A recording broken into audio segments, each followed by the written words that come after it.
Boa noite, graças e paz. Meu nome é Aline, faço parte aqui da Igreja Verbo Antares. E quando eu cheguei aqui, eu me perguntei qual seria o tema que eu poderia vir a falar. E eu queria que fosse um tema que fosse relacionado ao meu dia a dia. Claro que os outros temas que a gente tem no Rema falam muito sobre o nosso dia a dia, mas eu queria que fosse alguma coisa direta. Então, eu pensei sobre família. Hoje eu sou casada e tenho um bebê de 10 meses, então acho que nada mais propício para isso.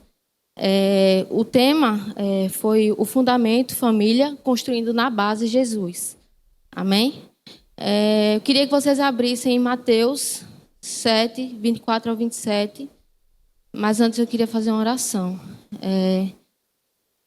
Pai, eu queria te agradecer por essa noite e eu creio que a partir de hoje, Senhor, vai ser um novo tempo, não só para mim, mas para os meus irmãos que aqui estão. Eu queria, Pai, que a tua paz hoje transbordasse, Senhor, nos nossos corações para que a gente pudesse fazer aquilo que o Senhor veio pedir para a gente fazer, Pai. E que a gente possa, Pai, concluir e que venha fluir como o Senhor quer. Assim eu oro e te agradeço, Pai, em nome de Jesus. Amém. Abriram? Mateus 7, 24 ao 27. Portanto, quem ouve essas minhas palavras e as pratica é como um homem prudente que construiu a casa sobre a rocha. Caiu a chuva, transbordaram os rios, sopraram os ventos e deram contra aquela casa e ela não caiu, porque tinha seus alicerces na rocha. Mas quem ouve essas minhas palavras e pratica, e não a pratica, é como o insensato que construiu a casa sobre a areia. Caiu a chuva, transbordaram os rios, sopraram os ventos e deram contra aquela casa e ela caiu. E foi grande a sua queda. Jesus trazendo para o nosso dia a dia, Jesus ela é a base que sustenta a nossa família. Jesus é a base que sustenta os pilares da igreja. E um desses pilares é a família. Para uma igreja forte, é necessário uma família forte. É necessário estar alicerçado numa família forte. Na Bíblia, a palavra casa, ela frequentemente simboliza a família que nela reside, não apenas o fundamento físico. Não apenas o fundamento físico, a construção física. Assim como uma casa precisa de uma base sólida para se manter firme, a família também precisa de um alicerce que lhe dê pelo menos estabilidade, segurança e amor. Se a gente vai construir uma casa e nessa casa a gente usa um péssimo material, um material de má qualidade, a gente não vai ter uma boa casa. Ela certamente vai, com o tempo, desmoronar ou precisar de algum tipo de reparo. Da mesma forma, a gente, como família, a gente precisa de um material robusto. E esse material é Deus. Amém? Ele é a rocha em que devemos e a gente precisa edificar nossa vida. Somente nele a gente encontra força e segurança para enfrentar as tempestades da vida, mantendo a nossa família firme e inabalável.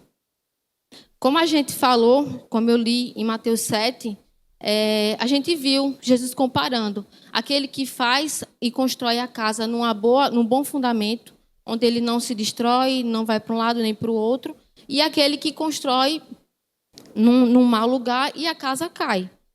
Ele nos oferece um manual, que no caso o manual é a Bíblia, para que a gente possa edificar. Esse fundamento espiritual garante que nossas famílias sejam saudáveis. E hoje é o que mais a gente precisa no nosso dia a dia. Hoje, uma das coisas que mais tem distorcido aí fora é a questão da família em si. A família ela foi idealizada, ela foi construída por Deus por um motivo, por uma razão.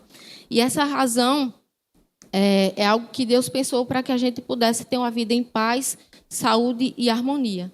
O diabo hoje, ele tenta, e a gente percebe que ele tenta deturpar muitas coisas. E hoje, acho que provavelmente aí fora, vocês puderam perceber casamentos destruídos, traição, a lascívia, falta de respeito, o egoísmo, falta de comunicação. E aí é muito do primeiro eu e depois eu penso no outro, mesmo estando em família. E não é dessa forma. Acho que você precisa olhar para o outro, para a sua família, como algo que é mais importante do que você mesmo. Amém? Por isso a importância de alicerçar e firmar o casamento e a família nos princípios que nós encontramos na palavra de Deus, para que não haja rompimento, como eu falei. A Bíblia ela revela a verdade sobre quem Deus é e o que Cristo fez por nós, que se colocou no nosso lugar. Ela nos ensina que somos e quem somos e quem Deus deseja que nós nos tornemos. Ela nos capacita para toda boa obra, e em Gálatas 5:22, não precisa abrir, nos lembra que o Espírito Santo produz em nós, e ele fala sobre os frutos do Espírito Santo: amor, alegria, paz, paciência, bondade e fidelidade. Quando a palavra de Deus ela é o centro da nossa família, tudo muda. Acho que os nossos interesses eles passam a ser os interesses do nosso familiar. A gente passa a enxergar o outro como nós mesmos e acaba realmente se incomodando com o outro, tendo empatia pelo outro. A família deixa de viver para si mesma e passa a confiar e obedecer a Cristo e aos seus ensinamentos. Nos direciona, corrigindo os erros e ensinando o caminho certo a seguir. Em Timóteo 3:16-17, ele fala: toda escritura é inspirada por Deus e útil para ensinar, corrigir e educar na justiça, preparando para toda boa obra. Acho que vocês concordam comigo, que não tem outro livro mais atual que a própria Bíblia. Então, toda e qualquer coisa que a gente precisa, está lá. Em João, 1 João 1:3, fala: contamos a vocês o que vimos e ouvimos para que vocês estejam unidos conosco, assim como estamos nós unidos com o Pai e com Jesus Cristo, o seu Filho. No nosso relacionamento íntimo com Deus, ele é fortalecido quando a gente tem um momento íntimo com Ele, quando a gente busca Ele. Só que é necessário também que a nossa família perceba isso. O exemplo ele acaba constrangindo o nosso familiar. E não somente fora, que daqui a pouco eu vou falar, mas dentro também. Você poder perceber seu esposo buscando a Deus, você poder ver o seu filho buscando a Deus, ele vai falar: peraí, o que é que ele está buscando que eu também posso e quero buscar? O que é que ele está vendo? Qual foi o milagre que ele buscou lá e eu também quero? Não é difícil, é fácil. Deus ele é a palavra viva e eficaz. As lições que a gente aprende, ela vai fora daquilo que a gente vê em casa. A gente teve recentemente um exemplo da minha prima, onde ela teve uma gestação de 36 semanas. E ela teve uma pequena alteração no cordão, o cordão estava preso, e aí ela teve que fazer um parto de urgência. E aí ela estava muito apreensiva, estava preocupada, e ela sabia que meu esposo era pastor. Ela sabia que a gente era do Verbo, que era da igreja e era efetivo na igreja congregante, que congregava. E aí ela foi na minha casa, foi buscar umas coisas, foi deixar outras coisas, e aí eu percebi que ela estava muito angustiada. E naquele momento que eu vi ela indo embora, eu falei: eu não posso deixar ela ir embora desse jeito. Eu falei: você quer uma oração, você aceita uma oração? E ela fez com olho cheio de lágrimas: aceito. E aí eu e Janiel, a gente orou por ela, e a gente percebeu que houve uma mudança no semblante dela, onde ela passou do medo, ela passou a realmente confiar no que Cristo era e no que a Helena, a filha dela, que hoje está bem, hoje está na casa dela, traria para ela. O parto dela foi sobrenatural, a recuperação dela foi sobrenatural. Hoje, ela do resguardo, ela consegue, sim, ter a vida dela ativa. A bebê dela não teve problema algum, não ficou em incubadora com 36 semanas. Isso é muito difícil de ver. Então, acho que não seria outra coisa a não ser Deus na vida dela. E olhe que ela é católica. E olhe que ela, até então, ela não acreditava em Cristo, porque era somente a parte católica, a imagem católica e só. E aí que eu pergunto: como é que tem sido o seu tempo de qualidade com a sua família? Se há tempo de qualidade com a sua família, eu sei que hoje a gente percebe e vive um dia a dia muito ativo, muito agitado, todo mundo tem muita coisa para fazer, todo mundo é ocupado, trabalho, preocupação, dívida chegando, é muita coisa, e a gente acaba não vendo. Se a gente vê, a gente acorda, faz o trabalho, come, janta no automático. E a vida passa, a vida acontece. E aí? O que é que você tem feito pelo seu familiar? Qual o tempo de qualidade? O que é que você tem feito no dia a dia? Se você vai numa praia, se você assiste uma televisão, se você brinca com seu filho à noite. E é isso que eu quero perguntar a você. O que é que você tem feito? Eu vi uma frase que me chamou muita atenção. O diabo ele não vai atacar os púlpitos sem antes querer passar por nossa casa, casamento e filhos. Por isso que Deus nos chamou para edificar muros primeiros em nosso lar. Qual o ambiente que a gente tem gerado em casa? A casa ela é e precisa ser um ambiente de paz, onde você queira voltar à noite e não falar: meu Deus, vou de novo para minha casa. Vou de novo para minha casa, o que é que eu vou fazer? Vou encontrar reclamação, vou encontrar o quê?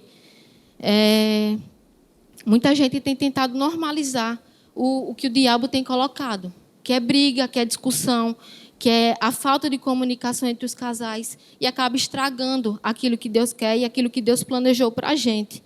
Gabriel, hoje ele tem 10 meses.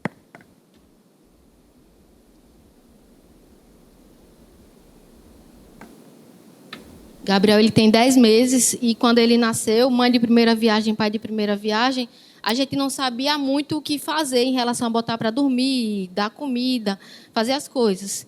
E aí, certo dia, um casal amigo nosso, a Timaisa, foram visitar a gente, e aí estava lá o ruído branco, que era para o bebê dormir, e uma luz mais vermelha para que ele pudesse dormir. E aí ela falou: por que está acontecendo isso aí? Por que não bota louvor? Com o Pedro e com o Matias eu colocava louvor. E aí aquilo ali chamou a atenção, porque durante 6 meses eu passei um tempo maior com Gabriel e Janel vindo para a igreja, e, de certa forma, eu não estava tão presente aqui. E eu perguntei: pai, como é que eu posso te louvar, te adorar em casa? E aí foi esse start que a Maísa deu em mim que funcionou. A gente passou a colocar uma playlist, Nívia Soares, Aline Barros, coisas que fossem relacionadas a Deus, ao louvor, que trouxesse Jesus para minha casa. E aí hoje Gabriel tem uma playlist para que ele pudesse dormir. A Nívia canta para mim. E toda vez que canta Tu És Bom, ele está lá. Ele já sabe o iniciozinho da música, ele já deita aqui e já começa a dormir, minha gente. Então, a gente está levando isso também a ele. A gente está levando esse ambiente a ele. Porque quando ele estava na barriga, ele ouvia. A gente ficava aqui, então a gente percebia que ele ficava agitado ouvindo. Então, a partir do momento que a gente bota uma música, bota um louvor, e não é somente apenas uma música, é um louvor falando sobre o que Cristo é, o que ele tem, falando que ele é bom, provando e vendo da fidelidade de Deus, fortalecendo na alegria de Cristo, a gente vê que Gabriel, ele ouve e quer aquilo ali. Não é somente o que o povo coloca lá fora, galinha pitada, enfim, outras coisas. O maior presente que a gente pode dar à nossa família é o amor. E a gente oferece isso porque a gente foi amado primeiro por Deus. E eu acho que isso é suficiente. Deus criou a família como uma representação do seu amor na terra. O pecado, na maioria das vezes, e grande parte das vezes, ele tem tentado, e algumas vezes conseguido, deturpar a imagem do que Cristo é sobre as nossas famílias hoje. Novamente, normalizando situações, trazendo à tona inverdades e separando pessoas. Trazendo filhos infelizes, pessoas infelizes, casamentos infelizes e que deixam de acreditar na vida. Entende? Deus tem um plano de ação de redenção para mim e para a sua família. Agora eu preciso buscar com oração, gerando. E a palavra gerar é a palavra ação. Se você quer gerar uma ação, você tem que fazer alguma coisa. Gente, o simples funciona. Fazer alguma coisa funciona. Entende? Ouvir para a igreja, ouvir o louvor, ouvir uma palavra, funciona. É Cristo, e Cristo é simples. Não precisa levar ele para outro patamar achando que ele não vai ouvir. Ele está aqui. Ele está ouvindo, ele está vendo as nossas ansiedades aqui. E ele está quebrando tudo. Hoje eu consigo dizer que eu estou em paz aqui. Eu estava ali nervosa, vim para cá nervosa. E estou me acalmando. Porque eu sei que é ele, não sou eu. Ele tem uma palavra, é geração, é ter um lar amável, agradável a Deus, confiando no seu poder e na sua palavra redentora, porque ela é viva e eficaz. Amém?